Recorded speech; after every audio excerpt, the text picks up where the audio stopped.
Hey, what's going on, guys? Zakir here, back with another video, and today I'll be talking about my opinion on the crypto market. Yes, you heard me right. Today I'll be talking about what I think is going to happen in the crypto market, or what my own positions are like, and what I'm invested in the most, and what I see happening in the next 1 to 5 years. So without any further ado, let's get straight into the video. But before we do so, please make sure to smash the like button for the YouTube algorithm. Also subscribe for more contents coming out, because we're releasing contents every single week if you haven't noticed. So please consider subscribing if you don't want to miss out any sort of content that comes out in the next few weeks or months or even years. Now, when I speak about crypto market and investing into crypto market, a lot of people say that you're stepping into quicksand.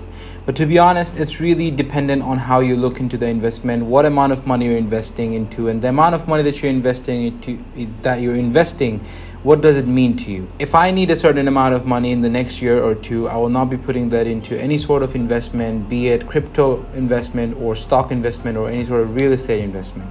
What ends up happening is that when we put money into crypto markets or any sort of markets, we really don't know what's going to end up happening in the end of a year or two. A few cryptocurrencies that I hold includes Cardano, Ripple, Ethereum, a little bit of Bitcoin, but really it's not that much. I started to invest in Bitcoin from when it was $7,000, so that's why I do have a bit of it. When investing into crypto, there are a few things that we should keep in mind. That is that we take calculated risk. We know what we're investing into. That is, we study the currency really well. Now, when I put my money into Cardano first and Ripple as well, I did a thorough study of why I want to put the money in, if I believe in the technology that they're building up and the solution that they're coming up with. Now, Ripple solves the entire transaction fee sort of thing, sending money from one place to another, makes it a lot easier and faster, whereas Cardano makes banking available to everyone that around the world. Now, these are just the description of what they're doing, right? When you do go into details, you can actually find out what they have done so far, and it really gives you a good idea of if you should be investing into it or if you shouldn't. Now, a lot of people might not be interested into investing into Cardano, and they might not see it solving a problem. And a lot of people also might not find a reason to invest into Ripple and be like, yo, it's not going to solve problems anyway, and transferring money, Swift is doing it better than anyone else, and Ripple has really nothing to solve in here. So this is your opinion, and that's why investment videos that you have out there in the internet, especially in YouTube, a lot of people say that put your money into this instrument right now. It's the best time and you can make $1 million out of it. But I really don't believe it. Investing into anything has to come from yourself and from your analysis. If you do not understand, educate yourself. The knowledge is out there, right? The knowledge is definitely out there. So it is best that you invest in what you understand the most, and you invest in things that you really have good ideas about. Now, my crypto portfolio is actually mostly Cardano. Now, I own Cardano around 56% of my entire investment. I'm not going to give away my investment or my portfolio size, but 56% of everything that I own into 3 different accounts. All of them have the same proportion, with Cardano being the heaviest among them all. The reason that I kept Cardano heaviest, and then Ripple second, and then I have Ethereum, and then I have Bitcoin at the very last. Now, Cardano is something that I really trust and believe in.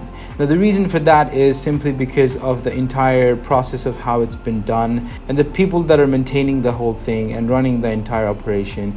Other than that, the problem that they're solving is actually pretty phenomenal. Or some people might even say that Cardano is bullshit. Now, it's totally up to your own opinion. From my own point of view, Cardano really does have a lot of potential in the next few months, next few years. And I do see Cardano touching $3 or $3.50 in the next few days. It probably has touched $3 right now that I'm making this video, but $3.50 to $4 is coming pretty soon. That's what I think, right? But we are going to see a good retracement before price moves back up. So price should come at around anywhere $2.50 to $2.40. 45 before it can push back up and go to a much higher price. Now that might or might not happen, completely depends on the market structure and the demand zones and the order blocks that you have in the market. Now these are pretty technical terms that I have just used, but at the end of the day, we totally have to understand that we don't know what's going to happen, but Cardano, from my opinion, has massive potential because of what it actually is doing. Moving on to Ripple. Ripple is doing pretty good too. Ripple dropped down to 50 cents, 55 cents, 50, 55, 48, in that range. If you did purchase there, you probably have already had 100% return on your investment. But if I'm being honest, I see Ripple touching $2.50 in the next few days. I have my money put into Ripple, quite a bit of it. Like I said, Ripple comes second after Cardano for my portfolio. So Ripple is going to do good. That's what I think. There is a lot of room for Ripple to do good. There's a lot of room for Ripple to move. And the problem that Ripple is actually solving, and the whole scenario with Ripple versus SEC, that's not something that I'm going to talk about because it's probably the hottest topic on YouTube. And I really don't have an opinion about it, because what I think that cryptocurrencies are solving the problem, and having decentralized currencies is actually the next thing that we're going to see happen. So agree with it or not, we're just gonna have to accept it with time. So it really does not matter. And the SEC versus Ripple thing, you can look it up on YouTube. If I find some good video, I'll link it down below, because I really don't want to talk about it, to be honest. It's something that I want to stay out of because it's all over the internet. So yeah, but my own projection for Ripple is around $3 to $3.50. Now it is totally a projection though. Now Ripple has been moving pretty slow for the past few days. It did do a good push up from 55 cents to $1.20-ish, and it's been hovering around that range of $1 to $1.20 for the past few days. And we should see a breakout. We should see a breakout either on the downside or the upside. But if it goes on the upside, then we probably might see a $2 touch or $2.50 touch. It will create a new higher high though. That's what I think completely, that Ripple is going to create a new higher high. So there's absolute possibility of making some money out of it. But then again, don't invest into this if you need the money in a year or two. Really not worth it. Now the third thing being Dogecoin. The reason that I'm not going to talk about Ethereum and Bitcoin is that Ethereum and Bitcoin is something that I've invested into, not because of my own analysis, but because of what I've learned from different sources, right? And I really don't know much about Ethereum either. I bought Ethereum at $1,800 when it really did go down quite a bit. I put some money into Ethereum, and that's what I think though. Ethereum's gonna do good because Ethereum has been alive for quite a while and it's been doing really good. So Ethereum does have possibility of touching $10,000 to $15,000. If you want to know why I think that, please make sure you comment down below. I'll try to make a video on that and explain why I think Ethereum might touch $10,000 to $15,000 per coin. Now, speaking about Dogecoin, which I just mentioned a little while ago, Dogecoin has massive potential from my point of view. But is Dogecoin something that you should put your life savings into? Absolutely not. Dogecoin is more of an informal sort of coin, which really does not solve any sort of problem, like any sort of major problem. But then again, it is something that a lot of people are like dwelling on, right?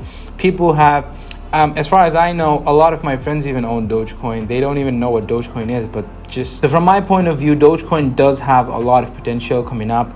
Right now, it's hovering around 28 cents to 30 cents. Now, it might push up to 60 to 70 cents, probably 75, because it does need to create a new higher high before we see any sort of new price level come up. Now, Dogecoin might work or might not work. I really don't know. But then again, like I said, like any sort of investment, especially with Dogecoin, put the amount of money into Dogecoin which you would spend buying something. I mentioned it in one of my other cryptocurrency video. There are other coins like Shiba Inu and a few other coins that you can find in the market. Some coins really don't make sense, and some coins have like massive potential.